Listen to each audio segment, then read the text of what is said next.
It's CBS Sports HQ with Amanda Guerra. I'm Chris Hassel. Happy October. I am so happy. Fall is my favorite season. Yeah. Like, I am a Halloween girl, and this is my time to shine. It is spooky season. I know one of your neighbors is probably going to go a little bit too far with the Halloween decorating. I bet you it always happens. Decorate at all. No. You're the cranky neighbor that turns off their lights and doesn't hand out candy. You know who I bet is like that as well? Pete Prisco. I could see him being a little kinder than you. I don't think maybe, so. Pete maybe Prisco not. already digging graves for some NFL teams. Yeah, take a look at this. We have Pete Prisco's graveyard.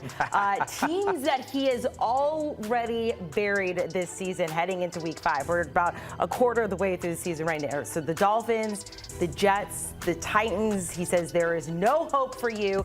However, keep in mind, if you remember, Chris, I remember a couple years ago did it to the Packers. He buried them and then what? He dug up the corpse. What is that called? Exhuming? Yeah, he exhumed the corpse. Them multiple times. So let's dive into this. We're going to go through some teams, ask them if they are done for the season, should they be in a graveyard, or maybe it's the people are digging it. Pete, I feel like even before we get started, you have thoughts on your mind.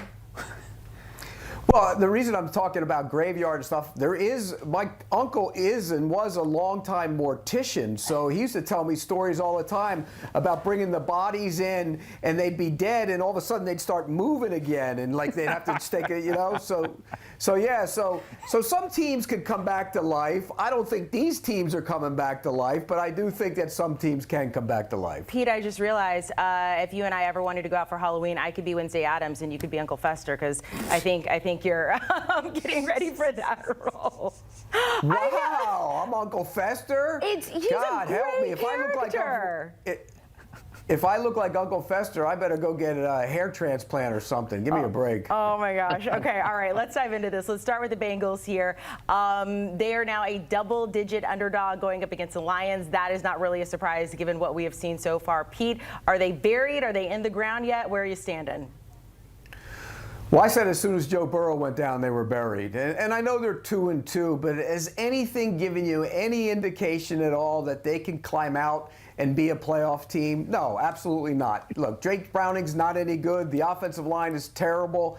And I think this is a team, when you look at it, they know it too. I mean, what you saw Monday night was a team that quit late in that game. I mean, they punted late in the game when they should have tried to go for it. So I think they know it. Once Joe Burrow went down, they were done. Jake Browning can't play and carry them over the course of a season, and I think they know it. Yeah, Pete, they're buried. And me and you did a segment, and I thought that Jake Browning could steer the ship. I think I overcompensated for how bad this offensive line is.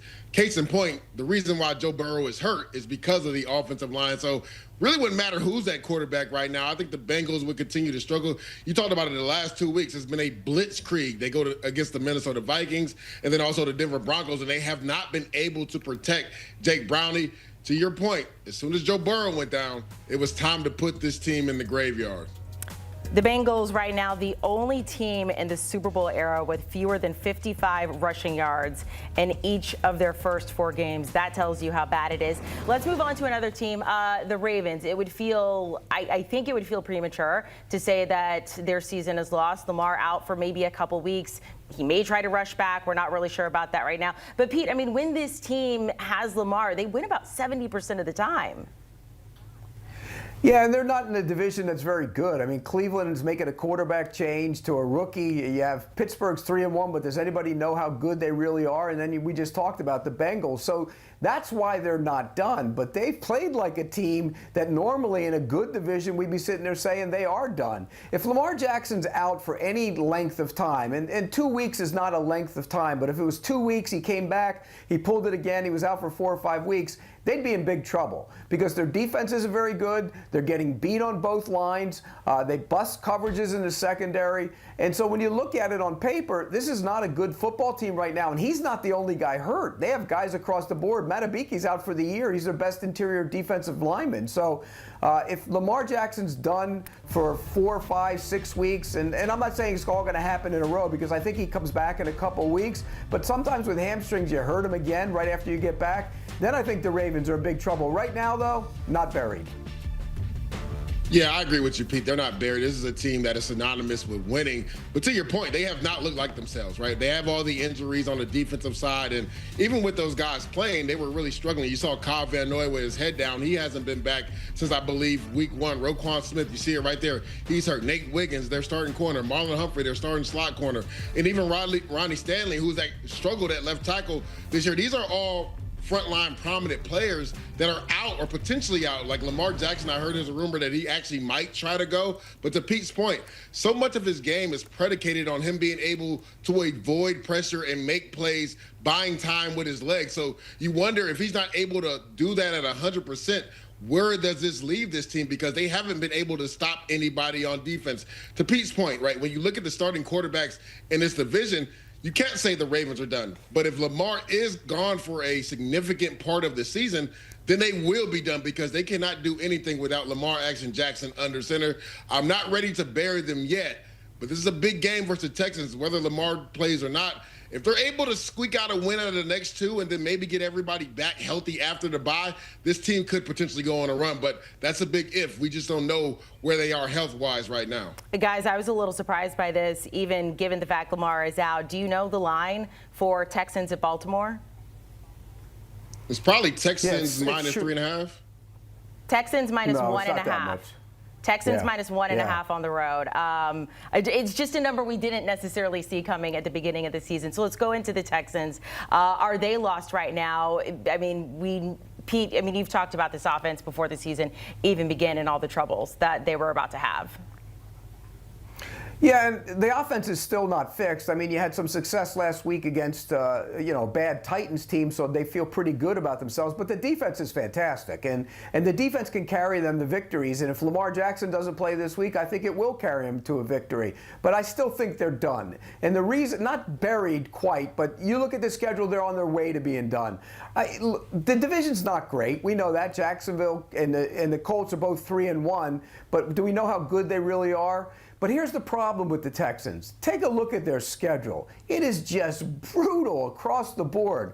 I mean, they have so many tough games and road trips against good teams that I don't think, with the way the offense is constructed right now, I don't think they can get out from underneath it. But the defense might keep them around for a while, which is why I'm not quite burying them just yet. But look at that schedule. I mean, it's brutal. Yeah.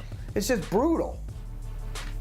Yeah, Pete talked about it. That's the big concern. I'm not burying them yet, but I actually want to push back on Pete. You're saying the division isn't that good. I think it's significantly better than it's been in past years. Like me, you, and multiple people picked the Texans to run away with this division, even with the hard schedule, because we just felt like they were so far superior to those other teams in that division. But we've seen the growth of Indiana Jones at quarterback for the Indianapolis Colts. They have a run game, and their defense plays complementary football. We've seen the Jacksonville Jaguars get a big win on the West Coast versus the San Francisco 49ers just this past week, where they really kind of dominated the game. They just didn't put them away, but they dominated that game on defense and then had a special teams touchdown. Obviously, the Tennessee Titans are going through growing pains, but I think this division is significantly better than it's been in the past. And that's why I'm worried about the Houston Texans, not only because of the schedule, but because of those two teams I just talked about. I think Jacksonville is significantly better than they were last year, and Indianapolis with Daniel Jones at quarterback is significantly better. So not ready to bury them yet, because if Lamar Jackson can't go and they're able to steal a win versus the Ravens, that gets them in the thick of things. But if they were to lose that game versus the Ravens, I'm burying them. Fair to say Texans right now averaging the fewest points per game in the NFL. Up until this point, the Ravens had been averaging the most. Not sure that's going to be the case without Lamar. Let's go to the Raiders here. Geno Smith, 7 interceptions so far this season. That leads the league. Pete, where are you on the Raiders? Are you burying them or maybe like calling family members? You might want to come to town. We might need to say goodbye soon. Calling the priest? Yeah. Yeah, you should be calling family members, because look, it's not just that Geno Smith isn't playing well, but the defense isn't that good. And when you look at that defense, Max Crosby's everywhere, but they have problems in a lot of spots, and it shows up on a weekly basis. But if Geno Smith plays like he played last week, they're done. Okay, then we can get the shovels out and put them in a hole, because Ashton Genty actually showed up and was really good last week, but Geno Smith threw 3 picks. He was awful, and that's in large part why they lost the football game. So in a good division with the Chiefs and the Chargers, I don't know if they can, and the Broncos, I don't know if they could come out from underneath it. So they're teetering right now. I'm leaning to burying them, but they still have a little bit of air coming down out of the hole where they're breathing that maybe they can, get back and resuscitate themselves. Are they on a breathing tube? Is that what it is? No, when sometimes when you bury somebody, you've seen the movies where they bury somebody and they torture them and they put the little breathing hole in, down through there, and then they fill it and then they die. That's what they do. What movies are you watching? Yeah, they're probably in my head. Yeah, that's what he wants to do with all of his social media trolls. Yeah, exactly. Leger, where do you stand on the Raiders? I'm like, man, he's got them on ventilators right now. Like, what's going on? I went back and forth with this, Pete, right? Because to start the season, I said it's going to be a tough out when you play the Las Vegas Raiders. But to your point, Geno Smith, if you turn the football over like that, it's not going to be tough to play them, right? He has 7 interceptions. You alluded to that, Amanda. 2 of those games, he had 3, right? The Chargers game and last week versus Chicago Bears. And both of those were low-scoring games where the Raiders could have been on the opposite side of that and won. Now, this is one of the toughest, if not the toughest division in football. So I'm burying them. The biggest thing for me is consistency with the run game. We saw Ashton Jeanty really get going last week. But Brock Bowers, I wonder how truly healthy he is, Pete, because last year, this guy had one of the best, actually the best rookie season we've ever seen from the tight end position. And it's almost like he's been a shell of himself. They haven't been able to get that downfield passing game going. Now, he sustained an injury in week 1 and looked really good versus New England Patriots, and it just has not looked the same since week 1. So they have to get Brock Bowers going down the field. I just think this division is too hefty of a price for them to climb out of this hole. I'm burying them right now. Raiders at the Colts this weekend. They are a 6.5-point underdog. Final team we're going to talk about here, if they are in the graveyard already, are the Dolphins. And Pete, if I remember the graphic correctly, you already had the Dolphins logo on a headstone. So I'm assuming they are already buried, according to you, even though they did get, congratulations, their first one of the season. By the way, you asked me what movies.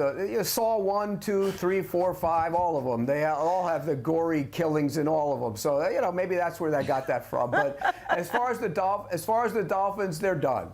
And the reason look, I know the schedule softens up here a little bit, but when you lose Tyreek Hill and take that speed out of the offense, it just changes the whole dynamic of who they are as an offense. And we know that's what they want to be, is a speedy, fast team that scares people down the field. And without him, it changes. Waddle's a nice player. He's not close to being Tyreek Hill.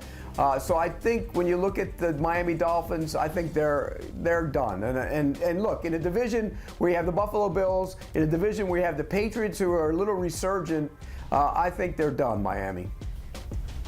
Yeah, I think they're done. And it's not just because of the loss of Tyreek Hill. This defense has struggled to stop the run. I mean, the Jets had their way in the trenches running the football against them. The Bills had their way running the football in the trenches against them. Until you can stop that and make teams one-dimensional, it's going to be tough, especially without having the speed of Tyreek Hill on the opposite side on offense.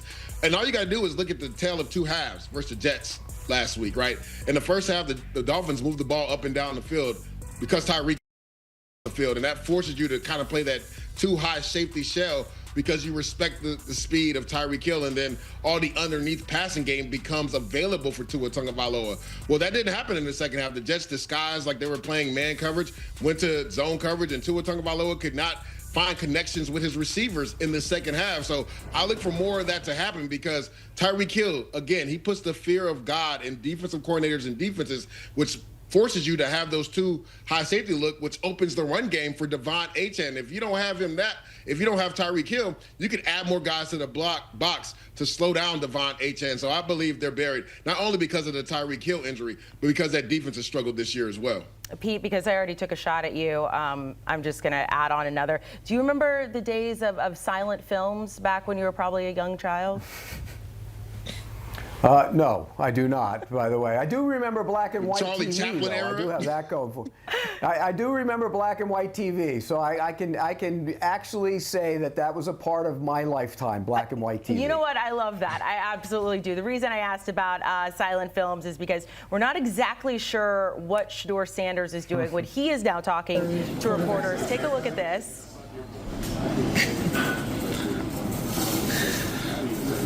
I don't know if he's miming. Is he mouthing the words? Mouthing it. Can we read his lips? I'm not a lip reader. Maybe somebody is, but he does this for the entire interview. I guarantee Pete. It is very loves this. strange. I Okay. guarantee he loves it. Pete, do you love it? Do you hate it? Can you explain it? What's the point of it? That's what I'd like to know. I mean, look, what are the questions they're asking him? Should you be number two now? Should you be starting? I mean, what are they asking him? What is he doing? I don't get it. If he's just having fun, have fun. I don't care about. Look, I like guys having fun in the locker room. If he's being an idiot, then that's a whole different story. I think it's a combination of Pete not trying to say anything that's misconstrued, is because everything he says is always going to be taken and blown up. Now, I don't know if he handled that the right way. It was funny that he was laughing with reporters. They asked him about Joe Flacco, and he's like, Joe's my guy, but he mouthed it. And I'm like, I don't get what he's doing, but I think that's part of it. Like, he just doesn't want anything he says to be misconstrued or taken out of place. But there was a better way to handle that. Well, yeah, because now obviously we're all talking about that. Strange thing, but we're going to roll with it for right now. Pete, I love you so much. Thank you so much for joining us. Pete Leger Douzable there. You didn't tell Leger you loved him. Because I wasn't as mean to Leger as I was to Pete. You know, I gotta make up for it. Game day reset Sunday at 4 Eastern right here on CBS Sports HQ, getting you halfway through the day when it comes to NFL Sundays.